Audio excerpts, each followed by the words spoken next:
Hey, salut à tous, c'est Viper. Aujourd'hui, on se retrouve pour une vidéo où je vais analyser mes games de CRL. Donc, comme vous le savez sûrement, il y a récemment eu la première phase de qualification des CRL comme chaque mois. Donc, malheureusement, je ne me suis pas qualifié. J'ai fini en 7-3 comme au mois précédent. Donc, c'est un peu dommage. À chaque fois, je suis à genre une victoire de passer à la phase suivante, mais à chaque fois, je choke un match ou deux qui me font perdre la qualif. Mais bon, en tout cas, aujourd'hui, je vais analyser un petit duel que j'ai fait contre Adriel. Donc Adriel, hein, qui est un excellent joueur qui en plus de ça est coaché par Gbus, qui est aussi le meilleur coach actuellement. Donc on va partir directement pour analyser ce duel vraiment incroyable que j'ai réalisé contre lui. Donc c'est parti. Et on part directement donc pour la première game. Alors pour la première game, j'ai pris un petit deck drill que j'ai beaucoup utilisé durant la CRL. Donc c'est peut-être pour ça que ça a causé ma perte en fait.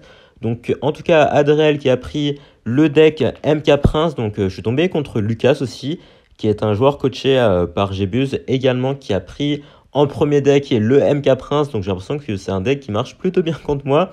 Donc en tout cas, c'est ce qu'on va voir ici. Donc là, je vais partir directement en drill. Donc, bon, déjà, sur le papier, c'est un très très mauvais match-up que j'ai là, parce que c'est très difficile d'attaquer et défendre en même temps, parce que bon, on n'a que le maître mineur en sorte de mini-tank, et en plus de ça, il a les flèches qui peut lui permettre d'aller chercher mes gobelins, ma mousquetaire avec le mineur. En plus de ça, les troupes qu'il utilise en défense contre Madril, bah, il peut les utiliser en contre-attaque. C'est pour ça que c'est quand même assez compliqué d'aller gagner un match-up comme ça. Donc là, déjà, il va être super agressif parce qu'il a bien compris qu'il avait l'avantage en élixir. Du coup, là, je suis obligé de laisser ses sapeurs connectés parce que de toute façon, j'avais pas d'élixir pour défendre. Enfin, si j'avais su qu'il allait mettre ses sapeurs, j'aurais pu juste mettre ma tour à bombe. Mais bon, je m'en suis rendu compte un peu trop tard. Du coup, ma mousquetaire était déjà mise. Donc là, on commence très très mal. On a 1000 points de vie de retard. Donc je suis parti en drill assez rapidement. Parce qu'en fait, je pensais qu'il allait peut-être défendre ma mousquetaire. Du coup, il n'aurait pas eu assez d'élixir pour défendre ma drill. Mais j'étais un peu naïf ici. Bon, au final, j'ai mis quelques centaines de dégâts. Donc ça nous remet un peu dans la course. Donc j'ai envie de dire que c'est pas si mal que ça. Donc là, vous voyez, j'évite vraiment d'utiliser mon maître mineur. Parce que mon maître mineur, bah, il est vraiment primordial en défense contre le MK. Vu qu'il n'a pas de zap. Il a rien pour aller reset ça. Donc le maître mineur détruit totalement le MK en 1 contre 1. Donc là, il va être super agressif à nouveau. Je vais BDF ici, je vais rater un gobelin. Donc je mets un esprit glace en panique qui ne servait pas à grand chose vu que il serait mort dans tous les cas. Donc là, voilà, bon, j'ai 950 points de vie de retard. Donc là, j'essaye de mettre un peu de pression avec Madril, mon maître mineur et mes gobelins. Malheureusement, il a les flèches qui va s'occuper de tout ça, même si on met quand même 2 coups. Donc c'est pas si mal que ça. Donc là, je vais juste aller mettre la bûche. Et là, j'hésitais à mettre... voilà, j'hésitais à mettre mon esprit glace parce que je pensais qu'il allait peut-être mettre ses sapeurs. Du coup, j'attendais j'attendais de voir pour mettre ma tour à bombe, mais au final, il n'a rien mis. Du coup, son mineur qui a quand même pas mal gratté. Donc là, je suis obligé de repartir en drill, évidemment, parce que bon, il commence à prendre un peu le large en termes de points de vie. Donc, je suis obligé de mettre un peu de pression, mais malheureusement, il a le prince pour aller stopper tout ça. Donc là, hop, je vais faire une plutôt bonne défense, je crois. Quoique. Je suis obligé de rajouter la tour à bombe ici puisque le maître mineur ne sera pas suffisant pour stopper tout ça. Et du coup, je repars en drill directement. Donc là, cette fois-ci, je change de placement. Parce que bon, voilà, si je le mets à chaque fois dans le même placement, bah, il pourra aller défendre ça assez facilement. Au final, on réussit à gratter quand même pas mal de dégâts, hein, vous voyez. On revient à 500 points de vie alors qu'on avait quand même pas mal de retard là. Donc là, je remets une tour à bombe et je vais défendre sa reine, je crois, avec juste mes gobelins. Puis je repars en drill directement. Quoique, ouais, je vais juste aller bûche ici. Je vais partir en mousquetaire à droite pour aller défendre sa voleuse. Vu que là, vous voyez, il part en MK. Et c'est ça le souci, vu que quand il part en MK, bah, moi, je peux pas partir en drill. Sinon, c'est juste lui donner 4 d'élixir dans le vent. Donc là, par contre, c'est là où ça va vraiment se corser. Parce qu'il faut faire des défenses impériales, vu que déjà que c'est difficile de mettre des dégâts. Et en plus, si on se prend des dégâts supplémentaires, bah, autant dire que ça va être quasiment impossible de gagner. Donc là, je fais une plutôt bonne défense. Malheureusement, le prince qui dévie un peu, du coup, je suis obligé de rajouter une bûche. Même si, au final, vous voyez, j'ai mis une drill en même temps en attaque. Et ça me permet de revenir un peu en termes de points de vie. Donc là, je mets mes gobelins sous ma reine, la bûche sur les sapeurs. Donc, fait vraiment avoir un roulement de cartes parfait et les utiliser parfaitement parce qu'une erreur et vous êtes clairement fini. Si vous voulez rester dans la course, bah faut vraiment jouer à la perfection. Donc là, je repars en drill, vous voyez, à chaque fois qu'il a plus son MK et son prince, bah j'en profite pour aller attaquer. Donc là, je vais aller mettre la capa du maître mineur pour aller clean tout ça. Au final, je mets la BF là-bas vu qu'il restait plus que 30 secondes dans la game. Donc j'étais obligé de mettre, d'être agressif comme ça. Hein, sinon, j'avais clairement aucun moyen de remonter la game. Mais bon, là, je vais mettre le maître mineur. Il va réussir après shot mes gobelins avec ses flèches. Mais dans tous les cas, c'était mort. Donc voilà. Là, j'essaie de défendre avec pas beaucoup d'élixir, juste avec la bûche. Mais c'était pas suffisant. Mais dans tous les cas, j'aurais pas, je pense, réussi à remonter la game. Du coup, il va aller chercher la première win ici, ce qui n'est pas étonnant vu que c'était quand même un match-up très compliqué. Donc la deuxième game, vu que c'était un peu du main game, hein, vu que je savais que Gbuse était en train de le coacher, bah, j'ai pris le deck qui me paraissait le moins snipeable. Et ici, c'était donc le deck Électrogent. Donc l'Électrogent qui est un deck qui passe vraiment dans toutes les méta, même s'il est peut-être un peu moins fort depuis le nerf du Chevalier d'Or et du Phoenix. Mais il reste quand même potable. Et de son côté, Adriel qui a pris un deck GR avec le Moine, le Chasseur, le Phoenix et le Pêcheur qui est aussi un excellent deck. Donc bon, vous allez peut-être me dire que vu qu'il n'a pas de bâtiment, ça a l'air simple. Mais comme il a le chasseur, le phénix, le pêcheur, le moine, bah c'est clairement très très compliqué d'aller faire connecter un électrogent et c'est ce qu'on va avoir dans cette game. Donc là, bon, j'avais pas forcément la meilleure main ici. Il part en phénix, je pars en phénix et je suis obligé de mettre un peu de la pression de l'autre côté hein, parce que j'avais pas vraiment la main idéale pour aller défendre un push. Donc là, je vais mettre la cabane du chevet d'or, je crois. Et lui, il va partir en GR. Voilà, donc là, heureusement que j'avais le bomber et pas les archers, parce que le bomber, vous voyez, qui fait quand même un excellent taf ici. Il va aller chercher le chasseur, il va mettre des dégâts sur le géant royal en même temps, donc ça me permet de tout clean assez tranquillement. En plus de ça, de l'autre côté, il a un peu raté son pêcheur, hein, vu que du coup, le Shader a réussi à dash sur sa tour et a pu mettre quand même 500 points de dégâts, donc c'est clairement pas rien dans ce genre de match-up. Donc là, je pars en électrogent. Comme il avait plus son chasseur, je me suis dit, bah, c'était peut-être l'occasion d'aller mettre quelques dégâts. Bon, au final, vous voyez, le chasseur et le moine s'en occupent quand même assez tranquillement. Donc voilà, autant dire que ça va pas être une mince affaire d'aller mettre des dégâts. Donc là, il va mettre de la pression avec sa capa, voilà, du moine et le phoenix. Mais le phoenix qui va aller finir le moine. Et je vais rajouter un petit chevalier d'or derrière pour aller finir son chasseur. Du coup, au final, pour l'instant, on est vraiment plutôt bien dans la game. Hein. On rentre bientôt en double élixir. On a un petit avantage en termes de points de vie. Mais bon, faut pas quand même se reposer sur nos lauriers. Faut continuer à mettre de la pression et essayer de prendre encore un plus grand avantage.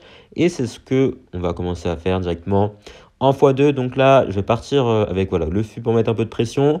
Donc là, je vais mettre le canon parce que j'avais, vous voyez, rien dans la main pour défendre un potentiel push. Et du coup, lui, il va pas hésiter à mettre son moine plus son GR. Donc le souci avec le moine, hein, c'est que si le canon le tape, bah, il se fait renvoyer ses coups avec sa capa. Du coup, c'est pour ça que j'ai mis plutôt mon canon à gauche plutôt que vers la droite. Puisque si je le mettais sur la droite, bah, il allait avoir assez de portée pour aller taper le moine, alors que si je le mettais sur la gauche, le GR allait être attiré sur les canons. Du coup, ça permettait de le défendre un peu plus facilement et potentiellement lui forcer à mettre une BDF. Du coup, voilà, on a réussi à plutôt bien gérer la défense ici. Là, comme il a plus son chasseur, je me suis dit, c'est l'occasion de partir en push. Et voilà, le bomber, vous voyez, qui va nous permettre d'aller distraire le pêcheur. Pendant ce temps, l'électrogène qui va faire un bout de chemin de l'autre côté. Malheureusement, ça met quelques dégâts, mais c'est toujours pas suffisant vu que sa tour de droite est toujours plus basse, donc ça servait pas à grand chose. Mais bon, c'est toujours bien de gratter un peu des deux côtés, comme ça on a un peu le choix entre les deux tours. Donc là, voilà, bon, j'ai un peu raté le canon ici. Vous voyez, le chasseur qui a réussi à mettre un coup, du coup, il reprend l'avantage. Donc c'est clairement pas fou pour nous, parce que vous voyez que c'est quand même super compliqué de mettre des dégâts. Donc autant dire que si il commence à prendre l'avantage, bah, autant dire que ça va être compliqué pour nous d'aller remonter tout ça. Donc là, il va mettre son moine, donc j'en profite pour mettre la pression directement. Il met son pêcheur, donc je mets la tornade, évidemment, pour éviter que le pêcheur aille pêcher l'électrogène. Mais bon, au final, ça ne sert pas à grand chose vu qu'il avait le chasseur, il avait le moine. Et comme je l'ai dit, c'est quand même super compliqué d'aller mettre des dégâts parce que l'électrogène se fait détruire assez rapidement. Donc là, à partir de là, on rentre bientôt en triple élixir. Donc le but, ça va juste être de trouver une opportunité pour mettre des dégâts et évidemment défendre parfaitement les push adverses. Donc là, je crois qu'il va en profiter pour aller push sur la gauche, vous voyez. Je vais mettre un électrogent en défense vu que quand même l'électrogent, il est super utile en défense, hein, pas qu'en attaque, vous voyez. Il réussit à renvoyer tous les projectiles du phénix et du moine. Du coup, je défends ça plutôt tranquillement. Par contre, voilà, je suis obligé de rajouter de l'élixir en défense sur son gère et je repars directement avec un autre électrogent vu que je savais qu'il n'avait pas forcément les meilleures cartes en main pour aller défendre tout ça. Je tourne directement son pêcheur et du coup, vous voyez, il y a l'électrogent sur sa tour. Malheureusement, il y a encore le chasseur plus son esprit électrique qui lui permet de défendre ça. Mais au final, on a quand même réussi à prendre l'avantage grâce à ma foudre. Donc là, je savais que comme il restait plus que 20 secondes, bah, sa seule opportunité un peu pour gagner la game ici, c'était de mettre de la pression avec son moine. Du coup, je réussis bien à tout bloquer au pont.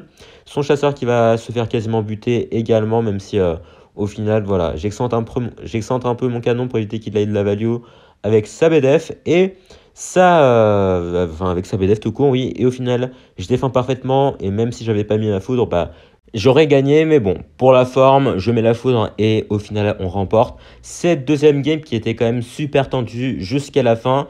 Et la dernière game, j'avais le choix entre mes mains, hein. J'avais le choix soit entre Molos, soit entre un deck Bridge Spam.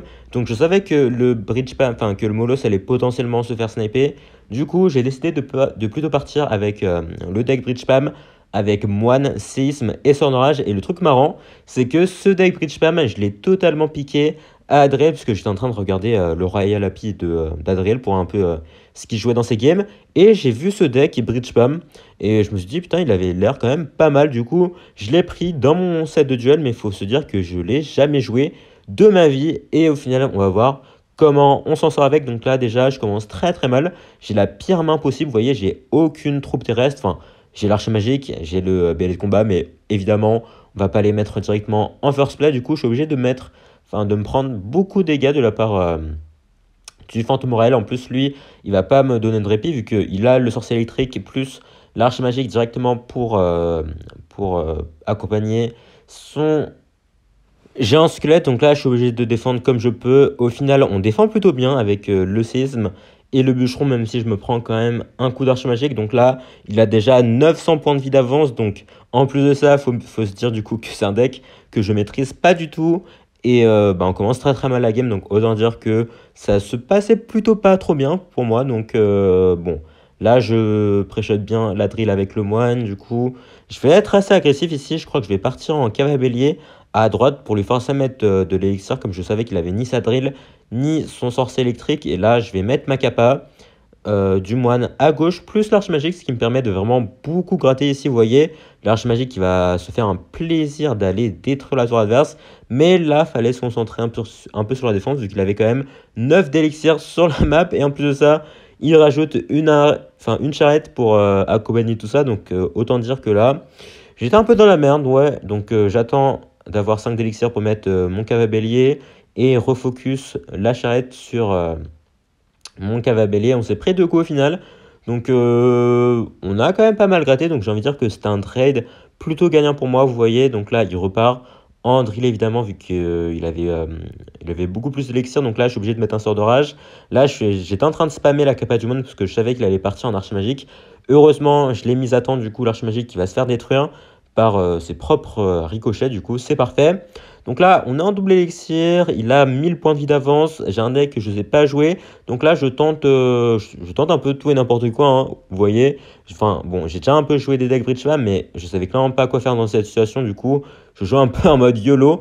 Du coup là, je l'ai forcé à mettre son sorcier électrique de l'autre côté, comme ça je savais que si je mettais un dragon d'enfer à gauche, bah il aurait vraiment pas beaucoup de choses pour aller le défendre, et c'était plutôt une bonne idée vu qu'ici je mets la capa de l'arche magique, du coup le dragon d'enfer qui survit. Malheureusement, de l'autre côté, va falloir quand même défendre avec le bûcheron. La bombe qui va connecter, je crois, sur la tour. Mais vous voyez, à gauche, il va mettre une tornade un peu en panique. Du coup, l'arche magique qui va connecter sur la tour grâce à l'alignement de la charrette et de la tour. Et bon, cette bombe qui a explosé à droite, du coup, il a toujours 600 points de vie d'avance. Mais là, je savais que j'avais vraiment l'avantage sur la game vu que il avait mis une tornade vraiment en panique, hein, En plus de ça, j'ai le séisme ici pour aller gérer la foreuse et derrière ça, le rage pour aller enrager le cavabellier qui va aller dash sur la tour. Et là, comme il y avait le moine qui tankait énormément, le cavabellier qui va aller chercher la tour vaillamment. Et au final, je vais remporter ce BO contre Adriel qui était vraiment magnifique. Donc, ouais, on avait vraiment très très mal commencé le BO. Au final, on réussit à gagner alors que, bon, je me suis fait vraiment giga snapper, je pense, par Gbuse. Donc, c'est vraiment un exploit qu'on ait réussi à gagner ça. Donc, ouais, ça m'a fait plaisir. Malheureusement, j'ai pas réussi à concrétiser, hein. J'ai commencé en 3-0 en termes de BO. Après ça, j'ai choqué totalement un BO alors que j'aurais dû gagner 1000 fois. Et après, j'ai fait encore une autre défaite d'affilée. Donc, ça m'a mis en 3-2. Donc, ouais, c'est dommage. On finit en C3. Il y avait vraiment de quoi faire. Donc, voilà, j'espère que ça arrivera, hein, peut-être le mois prochain. De toute façon, je sais que mon heure arrivera un jour ou un autre. Donc, je crois que, ouais, bon, bah, ce sera tout, hein. De toute façon, dites-moi si ça vous plaît ce genre de vidéo. Parce que, en général, je regarde pas tout de replay de ce genre de compétition. En tout cas, du coup, on va se laisser ici. Merci à tous d'avoir suivi la vidéo. Si ça vous a plu, n'hésitez pas à lâcher un like, vous abonner et à laisser un commentaire. Et surtout, portez bien. Ciao.